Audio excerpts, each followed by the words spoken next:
Greetings and salutations, everyone. My name is Manuel Chamizo, also known as the Alkalized Man. Welcome. In today's video, we're going to have an interview with the great, the wise, the outspoken Dr. John Bergman.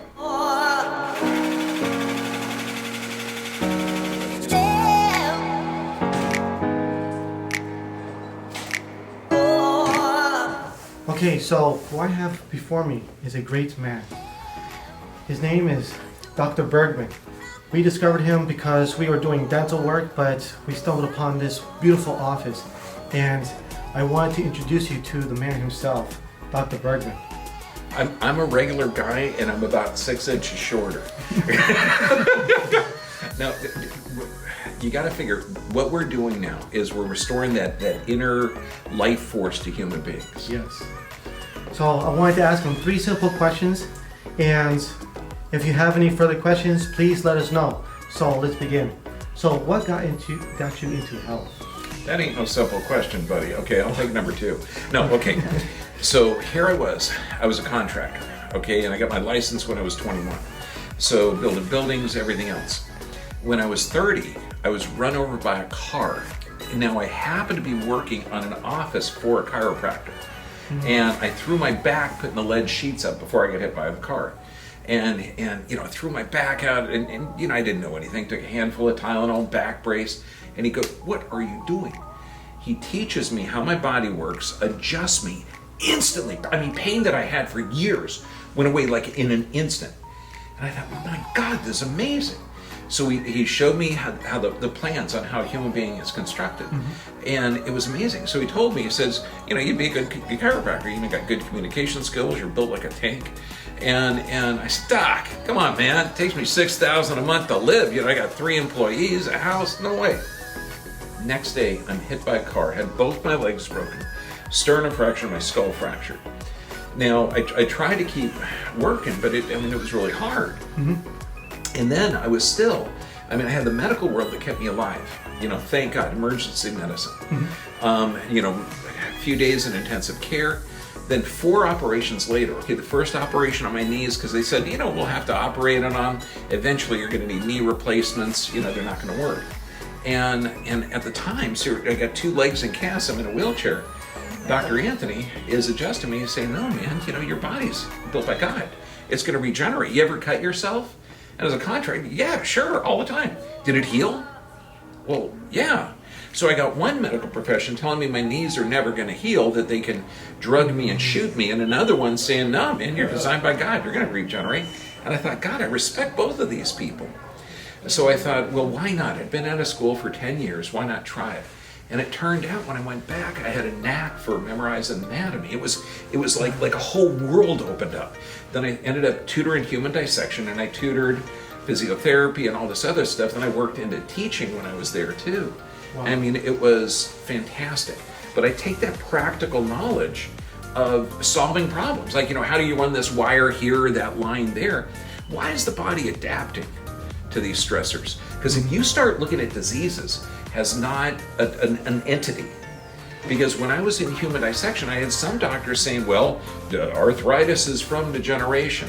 Except I cut open a body that was 80 years old, no arthritis. I cut open a body 20 years old, arthritis. And so then I did some research. So I found out some of the things that were taught were inaccurate. And so, you know, I mean, literally, I was thrown into it. Wow. That's a crazy beginnings. I know, but I used to have a totally cool scar here. You can just barely see it. But God, it looked bitchin'.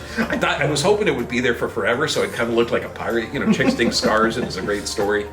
Oh, wow. Okay, so my second question is, since you've been practicing for so many years and helped so many people, what conditions have you noticed has been on the rise? Oh, neurologic, for sure, absolutely. When I first started, you know, 23 years ago, soccer injuries. Okay, dance injuries, baseball injuries, super common. A third of my practice is under 12. Neurologic damage, autism, Alzheimer's. In the seniors, we're looking at massive neurologic damages. I mean, the vaccines, figure when I graduated in '96, They were getting around 20 vaccines. Now they're getting 74. I'm seeing leaky guts, inflammatory bowel disease in 8-year-olds. What? That was like unheard of. I mean, for you to see ulcerative colitis or some type of inflammatory bowel disorder, you're talking somebody with toxic food for decades. Right. And I'm seeing it in 8-year-old kids. And then leaky gut, it's just destroyed. But then you got little babies taking antacids. I mean, it's just mind-blowing. And then you figure if the gut is destroyed, what happens to the brain? You got the gut-brain connection.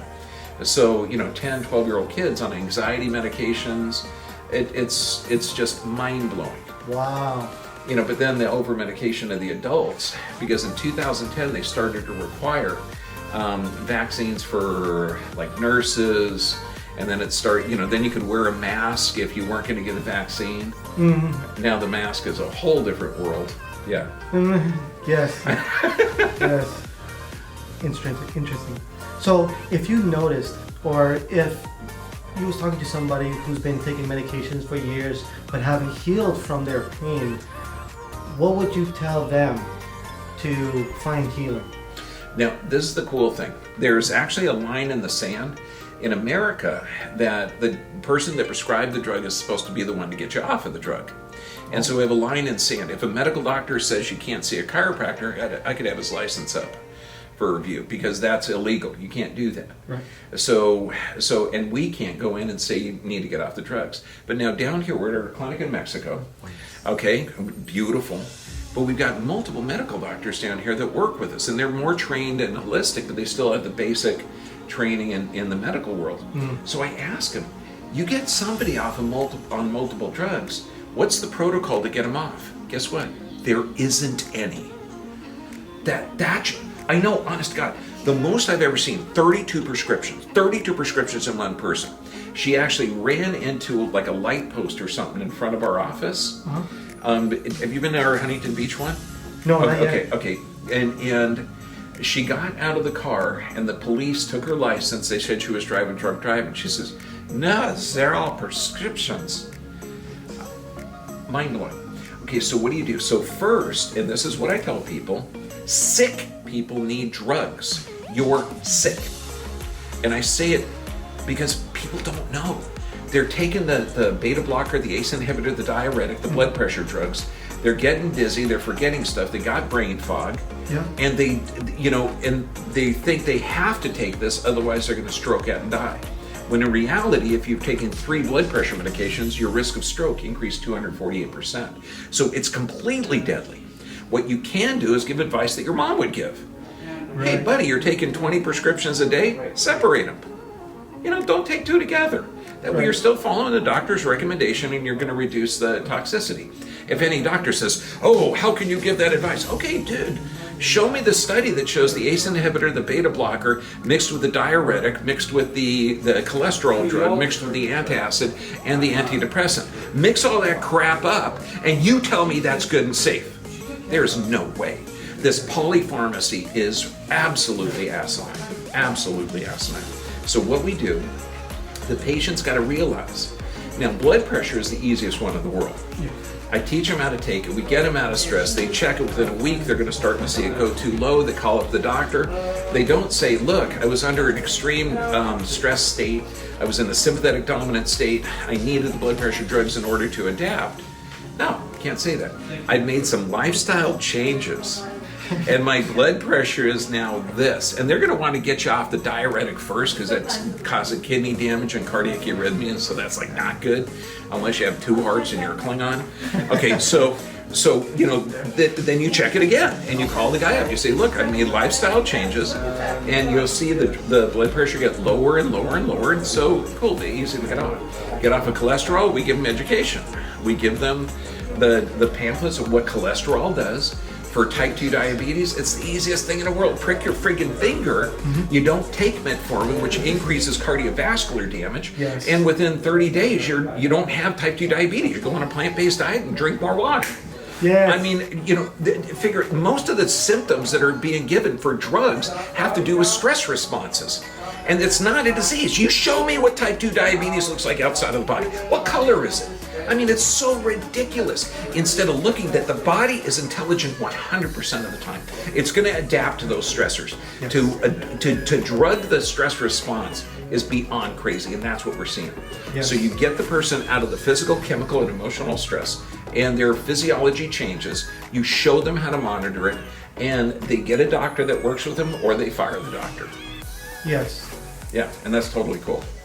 Yes. I like it. I like it. Yeah, you guys are cool too. Yes. The body is able to heal itself. And by stop numbing the body from doing what it's supposed to do, it's like the first thing you should do. Is stop numbing it. That's why well, you're an engineer. Yes. You get it. I like that. 3 of the greatest chiropractors ever were engineers first. Dude, we're brothers. Thank you so much, Buddy, it's my pleasure, man. God bless you. Yeah, you guys rock. I'll be I'll back see you next later. week. Okay, man, I'll be here. Thank you. Wow, that was an awesome interview. If you want to follow up with Dr. John Bergman and see what else he's been creating, he also has a YouTube channel. So I'll put that in the description. Check him out. He has so much awesome information, he will blow your mind. So we'll continue on making more videos, do more interviews in the future, and have a good, awesome journey during that time. So thank you so much for checking out this video. May you have a blessed and healthy day. Peace.